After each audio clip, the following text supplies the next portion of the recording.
Chapter 12 Sai Leelas Experiences of Kaka Mahajani, Dhumal Pleader, Mrs. Nimonkar, Mule Shastri, a doctor. Now let us see in this chapter how devotees were received and treated by Baba. Saints' Mission.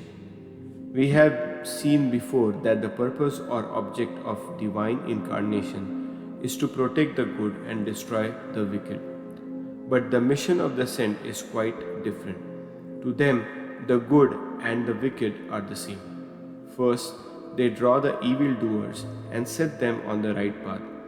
They are the Agasti to destroy the Bhavasagar, the ocean of worldly existence, or the sun to destroy the darkness of ignorance. The God dwells in the saints. In fact, they are not different from Him. Our Sai is one of these, who incarnated for the welfare of the devotees. Supreme in knowledge and surrounded with divine aura, He loved all beings equally.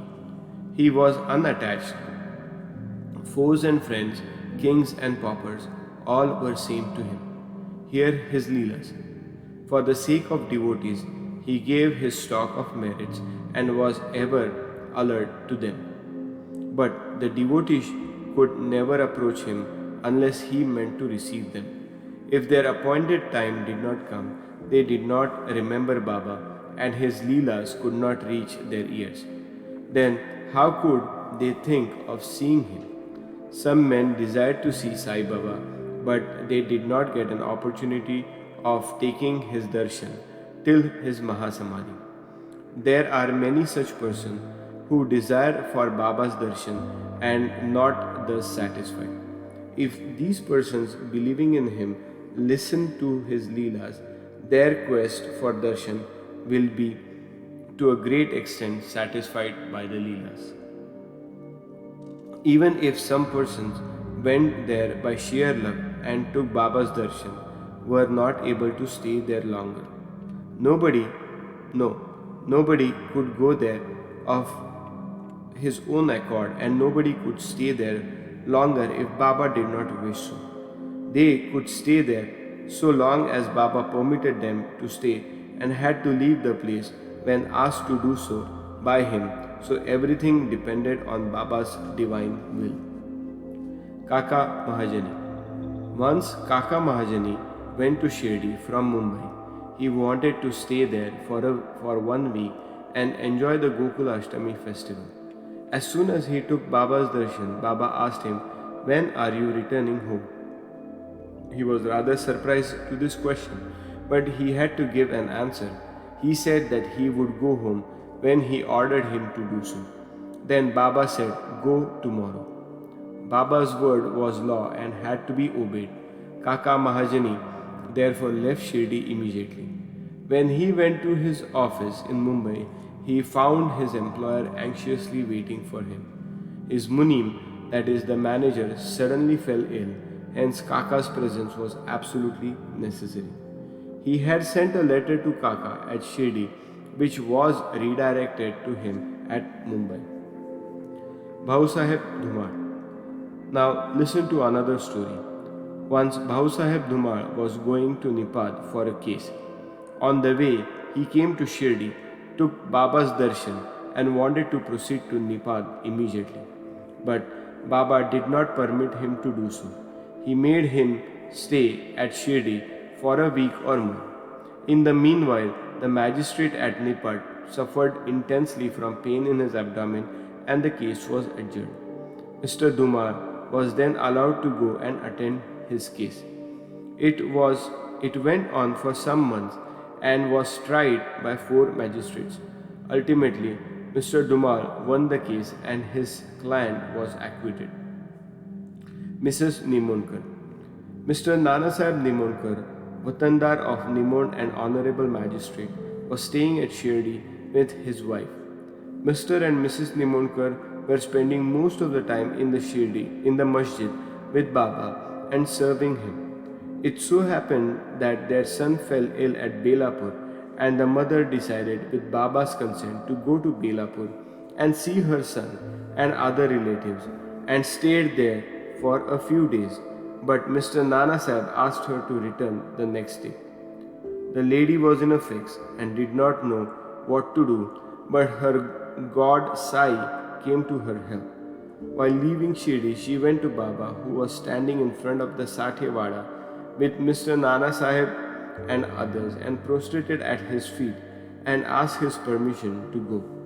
Baba said to her, go quickly, be calm and unperpetuate. Stay comfortable at Belapur for 4 days.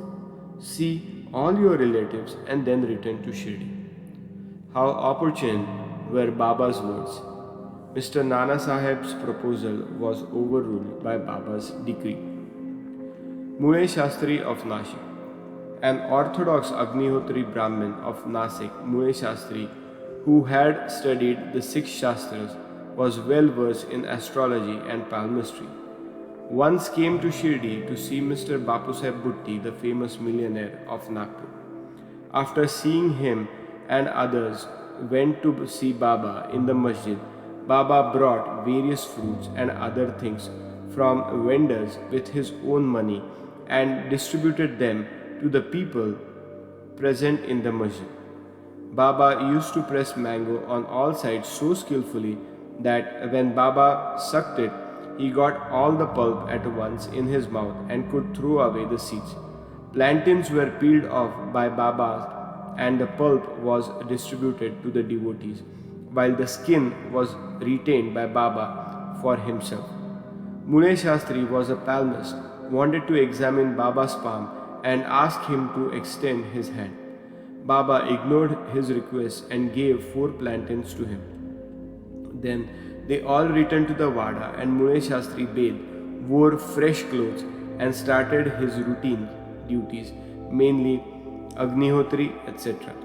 Then Baba as usual started for Lendi and said, take some geru, that is red miry substance used to dye cloths in saffron color. We shall today don saffron colored cloth. None understood what Baba meant. Then after some time when Baba returned and preparations for noon aarti were being made, Bapu Sahib Jog asked Mule Shastri whether he could accompany him for the aarti. He was worshipped by the devotees and aarti commenced. Then Baba said, get some dakshina for the new Nashik Brahmin. Bhutti himself went to the Vada to get the dakshina, and when he gave Baba's message to Mule Shastri, he was sorely perplexed. He thought in his mind, thus, I am pure Agnihotri Brahmin, why should I pay dakshina? Baba may be a great saint, I am not his dependent. But since a great saint like Sai Baba was asking for dakshina through a millionaire like Bhutti, he could not refuse. So leaving his routine unfinished, he started with Bhutti for masjid. Thinking himself holy and the masjid otherwise, he remained at a distance and after joining his palms, threw flowers at Baba from there.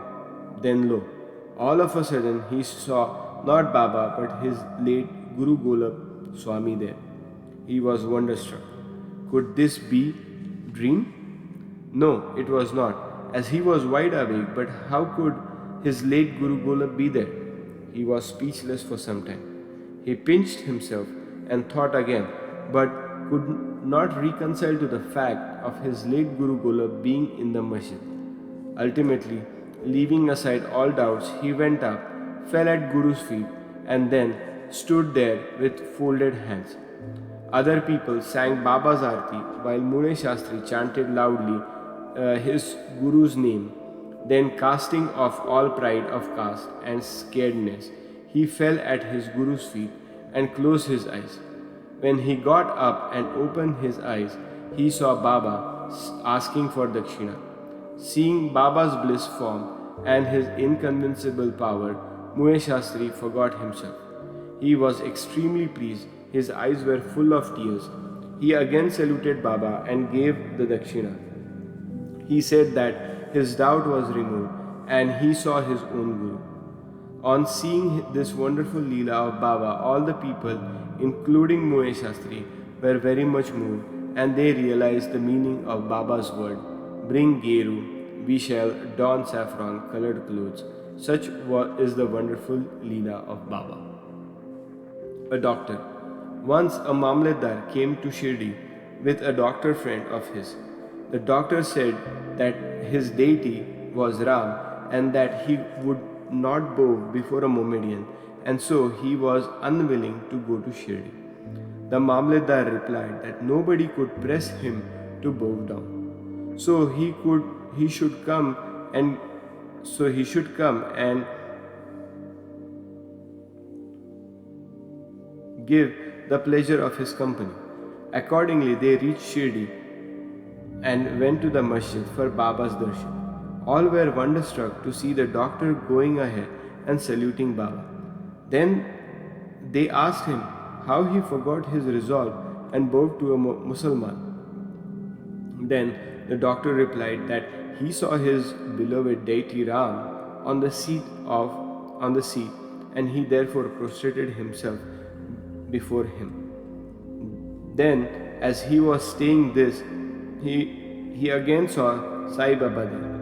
Being dismayed, he again said, "Is this a dream? How could he be a Mohammedan? He is a great yoga sampanna, full of yoga avatar." Next day, he made a vow and began to fast. He absented himself from the masjid, resolving not to go there until Baba blessed him. 3 days passed, and on the 4th day, a close friend of his from Khandesh turned up with him. He went to the masjid for Baba's darshan. After the salutation, Baba asked him whether anybody had gone to call him that he had come. Hearing this vital question, the doctor was moved. The same night he was blessed by Baba and he experienced bliss supreme in his sleep. Then he left for his town, where he remained in the same state for a fortnight. Thus his devotion for Sai Baba increased manifold. The moral of all the stories mentioned above, especially that of Mule Shastri, is that we should have firm faith in our Guru and none else. More of Leelas of Sai Baba will be described in the next chapter. Go to Shri Sai. Peace be to all.